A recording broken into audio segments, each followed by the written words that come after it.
Hello friends, welcome back to my channel. कैसे हैं आप लोग? आई होप आप लोग बहुत ज़्यादा अच्छे होंगे, अपनी पढ़ाई में कंसिस्टेंट होंगे।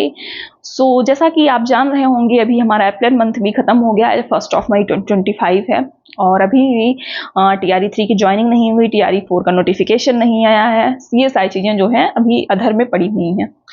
ऐसे मेरे पास बहुत सारे लोग के मैसेजेस आते हैं, कमेंट्स आते हैं दैट TRE 4 का नोटिफिकेशन आएगा भी या नहीं, मतलब वैकेंसी आएगी भी या नहीं, और अगर आएगी तो फिर कब आएगी, और एक्सेट्रा एक्सेट्रा ढेर सारी चीज़ें पूछते रहते हैं। तो मैंने सोचा इतने लोग के कमेंट्स और क्या कहते हैं मैसेजेस का रिप्लाई करने से अच्छा है मैं सारे जो मैसेजेस हैं उनको पाइल अप करूँ और उनका आंसर एक वीडियो के थ्रू आप लोग को दे दूँ। इन क्वेश्चंस की लिस्ट में सबसे पहला क्वेश्चन रहता है कि क्या TRE 4 की वैकेंसी आएगी या नहीं। जैसे बहुत लोग कमेंट्स भी करते हैं TRE 4 की वैकेंसी नहीं आएगी, क्या कहते हैं नोटिफिकेशन नहीं आएगा, ऐसे करके कमेंट्स और मैसेजेस आते हैं। आप लोग इस बारे में निश्चिंत रहिए, एकदम एकदम आंख मूंद के भरोसा करिए कि TRE 4 की वैकेंसी आएगी ही आएगी और वो वैकेंसी कंप्लीट भी करवाई जाएगी, चाहे जिसकी भी गवर्नमेंट बने बिहार में। बिकॉज आप जानते होंगे TRE 1, 2, 3 इतने जल्दी जल्दी सिलेक्शन वैकेंसीज आए, सिलेक्शन दिए, लोग को जॉब दी, तो लोग की उम्मीदें बहुत ज़्यादा बिहार गवर्नमेंट से बनी हुई हैं। उस उम्मीद को नहीं तोड़ेंगे, उसको पूरा करेंगे। और आप जानते हैं कि चुनाव का साल है, तो आपको वैकेंसी देखने को मिलेगी, देखने को ही मिलेगी। फिर दूसरी चीज़ रहती है वैकेंसी आएगी कब। वैकेंसी आपकी तब तक नहीं देखने को मिलेगी जब तक TRE 3 के जो प्रोसीजर्स हैं, सारी प्रक्रिया है, वो क्या कहते हैं संपूर्ण नहीं होती है, पूर्ण नहीं हो जाती, ठीक है। और इसमें टाइम लगेगा आपको। अभी मान लीजिए TRE 3 का ज्वाइनिंग अभी तक नहीं किया गया है और आज 1 मई है। वो अभी कुछ दिन पहले एक सूचना आई जिससे आप लोग शायद अपडेटेड होंगे कि हाँ 3 मई को जो स्कूल अलॉटमेंट लिस्ट है वो जारी कर दी जाएगी। बट अभी एज ऑफ नाउ उसका कोई भी हमें पक्का पता नहीं है कि ऐसा होगा भी या नहीं होगा। उस हिसाब से अगर हम देख के जो तो TRE 4 का जो नोटिफिकेशन है वो बहुत अर्लीस्ट आपको अगर देखने को मिलता है तो that will in the month of June. Okay, जून से पहले आपको नोटिफिकेशन नहीं देखने को मिलेगा और एग्जामिनेशंस जो है वो जुलाई से पहले होंगे। तो इस हिसाब से आप मान के चले तो आपके पास 60 डेज हैं। आप आराम से इसमें प्रिपरेशन करिए, अच्छे से अच्छी पढ़ाई करिए और सबसे ज़्यादा फोकस करिए आप रिवीजन एंड प्रैक्टिस पे। क्योंकि एक समझ बना के आप चलें तो मान लीजिए 2 स्टूडेंट्स हैं, एक स्टूडेंट ने 1000 क्वेश्चन तैयार किए बट उसने प्रैक्टिस जरा भी नहीं की, उनका रिवीजन 1% भी नहीं किया। वहीं एक दूसरा स्टूडेंट है, उसने सिर्फ 700 क्वेश्चंस पढ़े बट उसने 700 क्वेश्चन को 10 बार प्रैक्टिस कर डाला।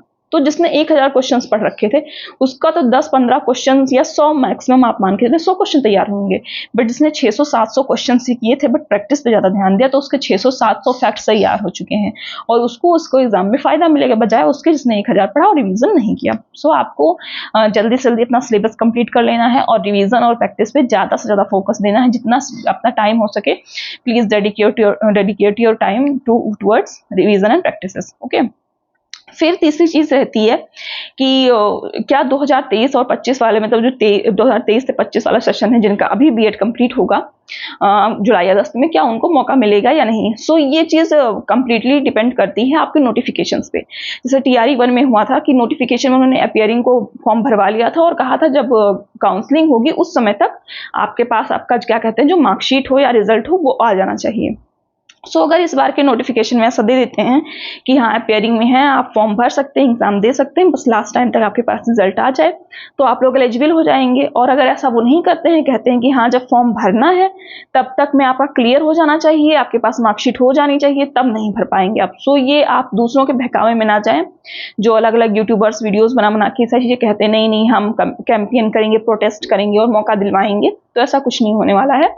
ये पूरा का पूरा गवर्नमेंट और BPSC पे डिपेंड करता है। ओके, अब एक सबसे बड़ा क्या कहते हैं लास्ट मोमेंट पे काम लोग करते हैं। जैसे मैं भी एस्पिरेंट हूँ, मैंने भी ये चीजें बहुत बार की हैं, इसलिए मैं चीज को समझती हूँ कि लास्ट मोमेंट पे आपको क्या चीज अवॉइड करनी चाहिए जिससे आपका सिलेक्शन जो हो थोड़ा मतलब आपका जो प्रिपरेशन जर्नी हो दैट विल बी स्मूथ। हाँ, तो स्मूथनेस के लिए आपको क्या करना चाहिए इस समय पे, आपको 3 चीजें जो सबसे ज्यादा अवॉइड करनी चाहिए वो रहेगा कोई भी न्यू प्लान, न्यू स्ट्रेटजी या न्यू बुक या न्यू टीचर के ऊपर आपको डिपेंड नहीं रहना है। मतलब अपना जो आपका एग्जिस्टिंग स्टडी प्लान या रूटीन है, स्टडी क्या कहते हैं एग्जिस्टिंग सोर्सेस हैं, टीचर्स हैं, आपको उन पे ही अच्छे से अच्छे रिलाई करना है।